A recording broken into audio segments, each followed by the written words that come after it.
আজকে আমাকে যদি বলেন ইন্ডিয়ার দালাল, এই কওমি মাদ্রাসা সৃষ্টি কোথায়? এই কওমি মাদ্রাসা সৃষ্টি কোথায়? ভারতে না? এই কওমি মাদ্রাসা ফলো করে কোথায়? ভারতের দারুল উলুম দেওবন্দ। আমাদের পৃথিবীর মধ্যে সবচেয়ে বড় বড় মাদ্রাসার মধ্যে একটা মাদ্রাসা দারুল উলুম দেওবন্দ মাদ্রাসা। এই মাদ্রাসাকে তো আমাদের দেশে ফলো করে, বিশেষ করে যারা কওমি আলারা। তাহলে ভারতের দালালি করা যাবে না, ভারতের কোনো কিছু অনুসরণ করা যাবে না। তাহলে আমাদের যে কওমি মাদ্রাসার প্রধান কেন্দ্র যে ভারতে, তাহলে আমরা কি ওইটা ফলো করব না? আবার যারা ওলামাদের গ্রুপ বলে প্রচার করে, আলমী শুরা বলে প্রচার করে, তাদের যারা ইজতেমা করে, টঙ্গীতে যাদের সবাই জানেন দুই পর্বে ইজতেমা হয়।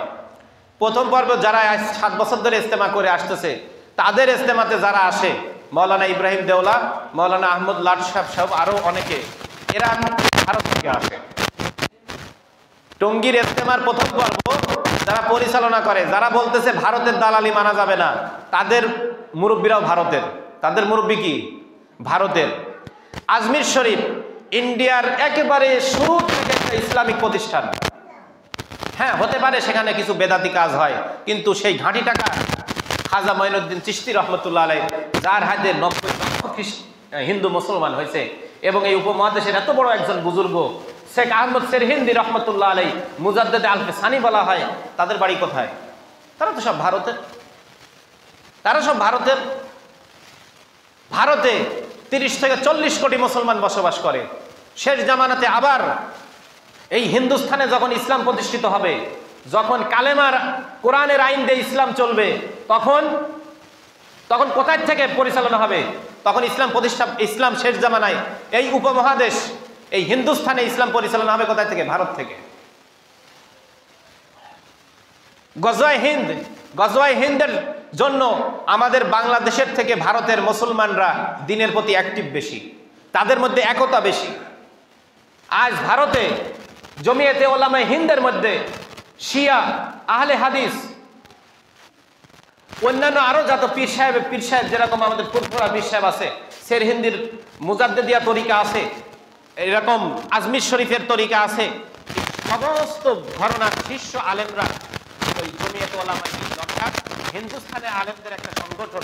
সব ধরনের আলেমরা ওই সংগঠনে আছে। কাউকে তো কাফের বলে কেউ তাড়িয়ে দিচ্ছে না।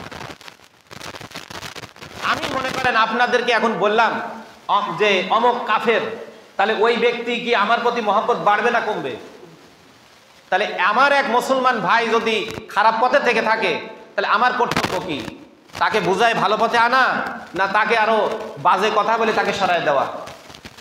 আলেমদের কাজ কি? দুনিয়ার সমস্ত মানুষকে কিভাবে জাহান্নাম থেকে বাঁচানো যায়। এখন আমার এই কথার উত্তরে অনেকেই বলছে অলরেডি যে ওরা তওবা করবে না, ওদের আল্লাহ মোহর মারে দিয়েছে। তুমি আল্লাহ হয়ে বান্দার সার্টিফিকেট দিচ্ছ? এই কথার সার্টিফিকেট কে দিবে বলেন? আপনি যে তওবা করবেন না, আর আপনি যে ভালো পথে আর ফিরে আসবেন না, এটা কি কোনো মানুষ বলতে পারে? এটার সার্টিফিকেট কে দিবে? এটা আল্লাহ দিবে। না সূর্য পশ্চিম দিকে উঠছে যে আর কারো তওবা কবুল হবে না? আমি যদি ভুল পথে থেকে থাকি, আপনার দায়িত্ব কি? আমাকে পিটায়ে সঠিক পথে নিয়ে আসা? এটা কি ইসলাম?